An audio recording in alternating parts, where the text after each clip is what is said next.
acercándote al Señor para que el Señor complete su obra. ¿Sí? Entonces por eso nosotros en cada misa decimos, estamos, a ver, vamos a preguntarlo otra vez, a ver si lo aprendimos. ¿Cómo estamos? Bendecidos y en victoria. Y el Evangelio de hoy trae un tema muy recurrente para nuestras vidas. El tema del por qué. ¿El tema de qué? ¿El por qué? Del por qué. Ese por qué que yo me pregunto en mi vida.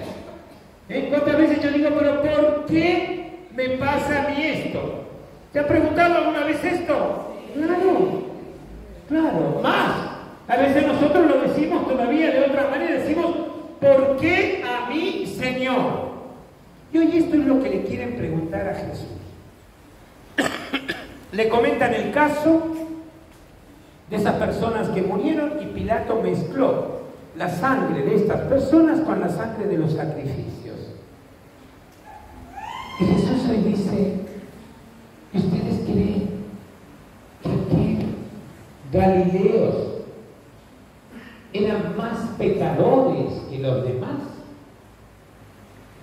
Y Jesús dice, les aseguro que no. Y el Señor ahí da la recomendación. ¿Y la recomendación cuál es? Si ustedes no sé, miren, yo pregunto, recuerden que cuando pregunto no contestan, empiezo la misa de vuelta. El Señor dice, si ustedes no sé, si ustedes no se convierten, acabarán de la misma manera. Ese debe ser el Papa, mi hermano. De la misma manera, el Señor recuerda otro episodio. Dice, aquellos que murieron aplastados por la torre de Siloé. ¿Ustedes creen que ellos eran más pecadores que los demás? ¿Por qué Jesús dice esto? Primero, porque Jesús está explicando un concepto que había en su tiempo. En su tiempo. Y el concepto que había en tiempos de Jesús era que cuando a la persona le pasaba algo, era porque había pecado.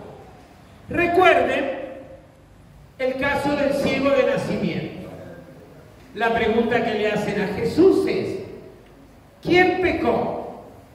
¿Él o sus padres para que naciera ciego? Casi como una especie de castigo. Y yo recién dije, en tiempos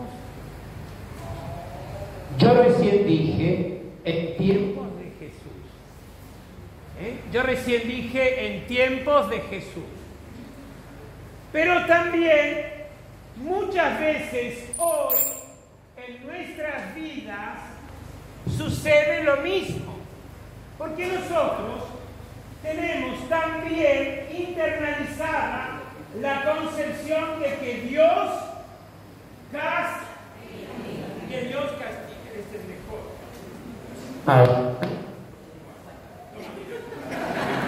Vamos a hacer una rifa al final. Nosotros a veces tenemos la concepción de que Dios castiga. Y Dios no castiga. Es la situación de la vida del hombre. Por eso hoy el Señor quiere explicar esto.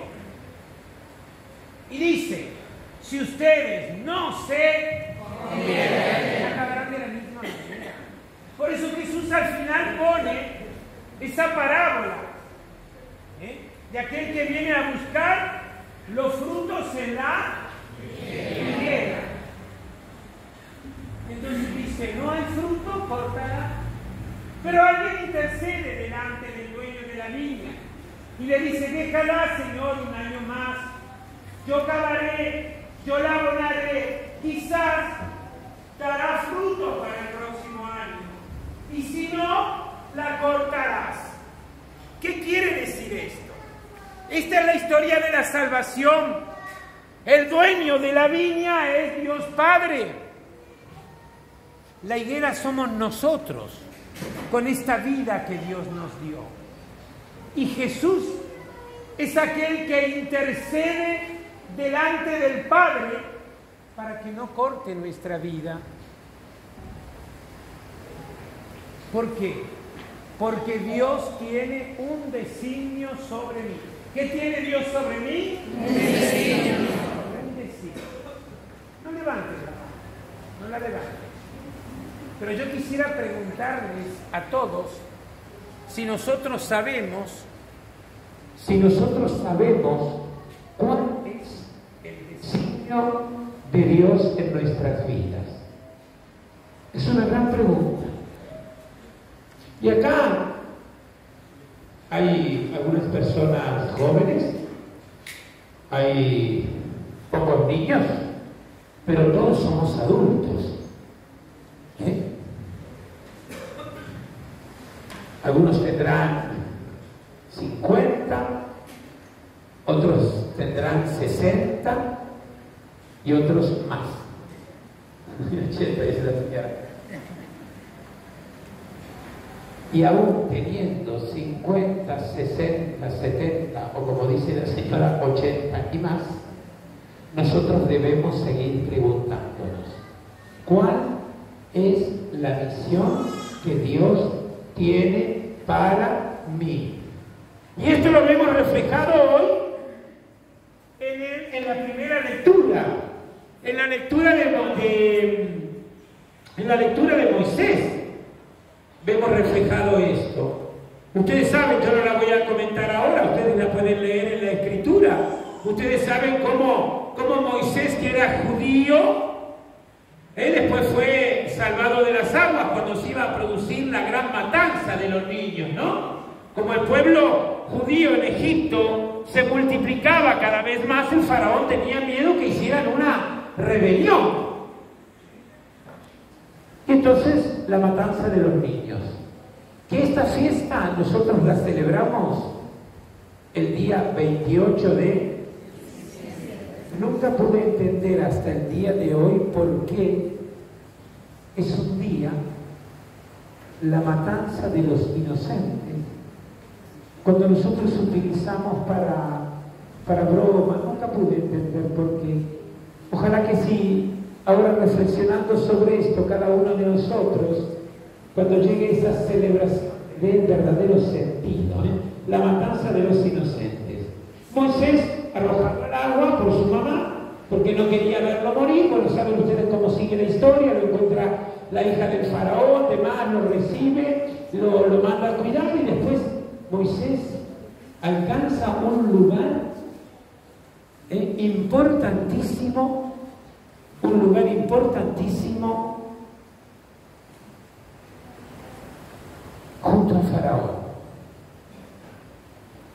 Pregunta, mientras que yo tomo esto, que para los que no me conocen es coca. Moisés sabía de esta misión.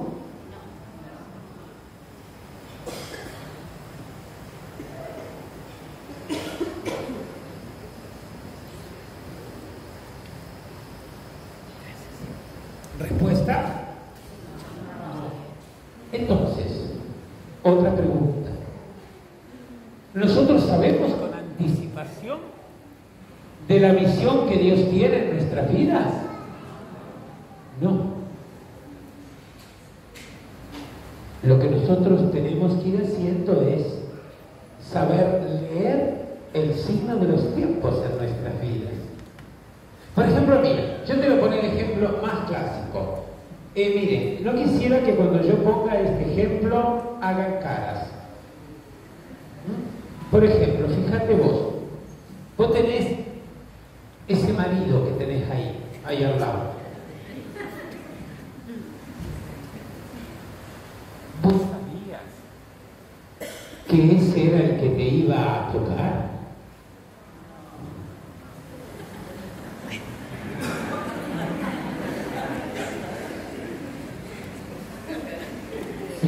¿Qué va a hacer David? Designios de Dios. Lo que tú tienes que saber es leer en tu vida esto. Y así fue como Moisés recibió cumplió ese designio de Dios. Por eso hoy, Dios se manifiesta. ¿Qué hizo Dios? ¿En dónde se manifestó? Están ganando que yo empiece la misa de vuelta.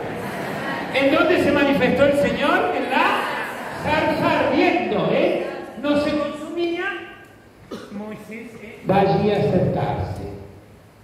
Y el Señor le dice: quítate las sandalias, el lugar que pisa es sagrado. Es decir, Moisés tuvo este encuentro con Dios y ahí descubre su verdadera misión, aún con todo lo que le pasó. Dios lo preservó de que muriera como los demás niños.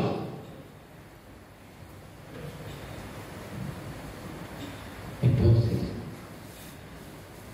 la pregunta que podemos todos nosotros hacernos ahora: ¿y por qué Dios a ti y a mí hasta el día de hoy nos preservó? Qué gran pregunta, ¿no? A veces uno dice: ¿por qué sucede esto? ¿Y pero por qué Dios a mí me preservó? Qué importante que nosotros meditemos esto para entender nuestra vida como designio de Dios y nuestra vida como misión. Por eso hoy Jesús no le responde a estos que le preguntaban. Jesús simplemente dice: si no os convertís, todos acabaréis de la misma manera. Entonces, hermano, hermana, en este día Dios nos llama a que nosotros meditemos primero en el don de la vida, segundo en la misión, tercero en qué estamos haciendo con nuestras vidas. Por eso el Señor termina el relato con esa parábola. Si en este momento Jesús viniera a tu vida o a mi vida, ¿qué frutos encontraría? Si en este momento el Señor Jesús viniera a tu vida y a mi vida, ¿qué le entregarías? Dime, ¿qué le entregarías tú? ¿Qué fruto le entregarías? Lo que yo hice, no, esto no sirve. Tú hiciste lo que tenías que hacer, punto. ¿Qué hiciste con tu vida? Repita. ¿Qué hiciste con tu vida? Yo lo decía estos días en una reflexión. A la noche, antes de irnos a dormir, pensemos cada día, preguntémonos esto: yo hoy, ¿qué hice con mi vida? Y van a ver que muchos de nosotros hemos perdido un día de nuestra vida. A lo mejor yo durante ese día hice un montón de cosas. Fui acá, fui allá, hice trámite, estuve acá, estuve en el otro. ¿Qué hice con mi vida?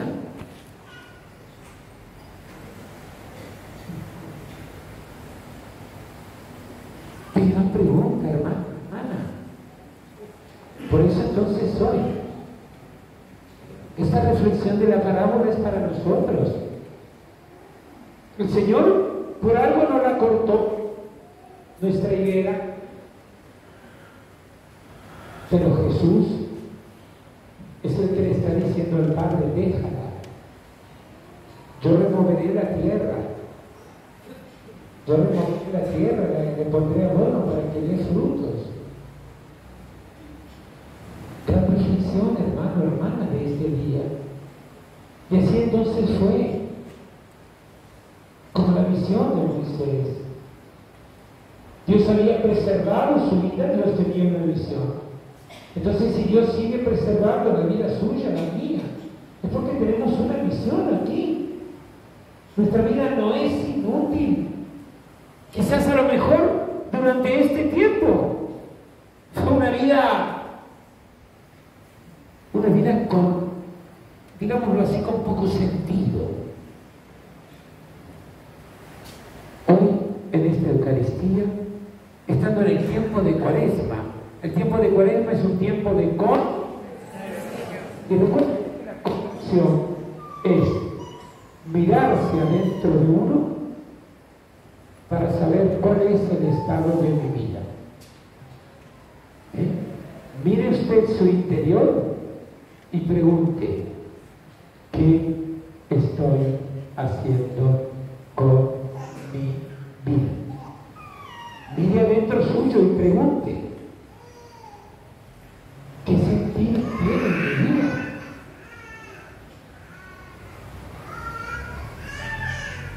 Y sentido es vivir en plenitud, ¿eh? Ya lo he dicho muchas veces. Cuando yo no vivo en plenitud, el día pasa, un día más perdido.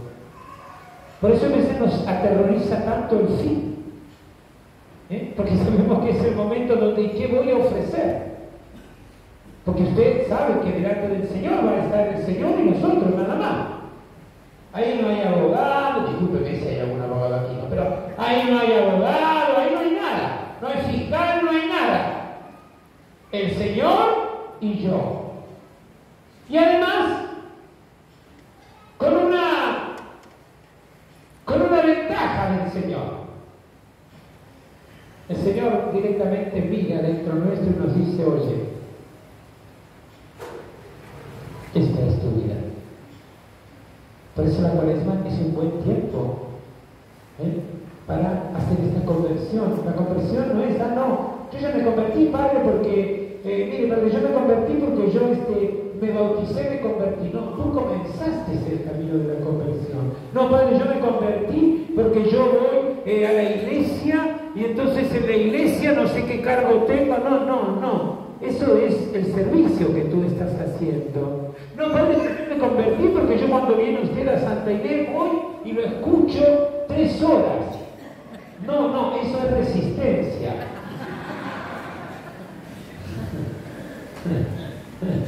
Convertirse es cambiar vida. Por eso cuando nosotros nos vamos de cada Eucaristía, el Señor quiere ayudarnos y darnos aquello que en ese momento necesitamos. Si yo necesitaba esa paz es signo que va dándose mi vida la conversión. ¿Es esto lo que dice Jesús en el Evangelio hoy? Y a esto nos llama el Señor. Y este es el sentido de la Cuaresma. Si no, ¿qué estamos haciendo? Si no, ¿qué es esta Cuaresma? Por supuesto, es un tiempo de oración mayor, de ayuno, pero es un tiempo de conversión. Y la conversión es personal. ¿Cómo es la conversión? Soy yo el que me presento delante del Señor para que Él mire mi vida y me ayude en eso que yo debo cambiar. Y recuerda que todo esto, ¿para qué? Para seguir caminando, descubriendo la misión que tiene Dios para mí, como le reveló a Moisés. Imagínense que además Moisés no quería volver otra vez a Egipto, porque en Egipto se le habían jurado a Moisés, porque él había matado a un egipcio que maltrataba a un israelita. Por eso él huyó al desierto y se quedó ahí donde se encontró con esta persona. Miren qué cosa, ¿no? ¿Dónde se encontró Moisés con el Señor? En el desierto. En un lugar, en un momento difícil de su vida. Porque él estaba perseguido, porque sabía que a dónde iba a ir ahí, estaba en el desierto. Fíjate, aún el momento más difícil de tu vida es el momento donde el Señor viene a encontrarse contigo. Aún en ese momento de lucha y de dolor, ahí está el Señor. Nosotros, vuelvo a repetir la idea de antes, nosotros creemos adversamente. Cuando a mí me está yendo mal, yo pienso que Dios, que dónde está, que no está, que si me castiga, no me castiga, que si mis pecados. Es el momento donde Dios está ardiendo, pero ya no en la zarza. Dios está ardiendo adentro de nuestros corazones. El problema es que nosotros sepamos reconocerlo, descalzarnos en la vida, no en los pies, sino descalzarnos en la vida para saber que estamos delante de la majestad infinita. Y ahí Dios nos hablará. Dios nos hablará. Pero recuerden, en el desierto. ¿En dónde? Y en el desierto, lo dice la palabra, la palabra dice que el desierto es un lugar poblado de aullidos, mire usted. Y así es también en el mundo. O cuando yo estoy en situación de dolor, de lucha, escucho muchas voces, lugar poblado de aullidos. Pero yo tengo que escuchar una sola voz, que es la voz del Señor. ¿La voz de quién? Del Señor. La voz del Señor. Pidamos, hermanos, ahora a Jesús que podamos entrar dentro nuestro en este camino cuaresmal,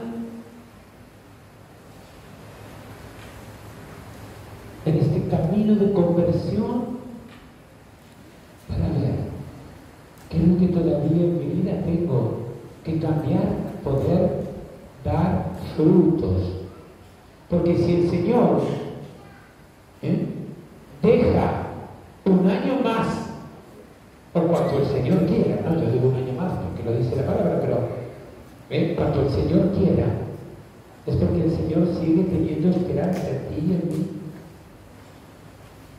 Entonces pidámosle ahora a Jesús que podamos sentirlo ardiendo en nuestro corazón. Vamos entonces ahora a cerrar nuestros ojos. Vamos en este momento a orar juntos. Vamos a sentarnos cómodos en el lugar donde estamos. Vamos a inspirar profundamente para recibir la presencia de Dios en este lugar sagrado, como Moisés frente a la zarza.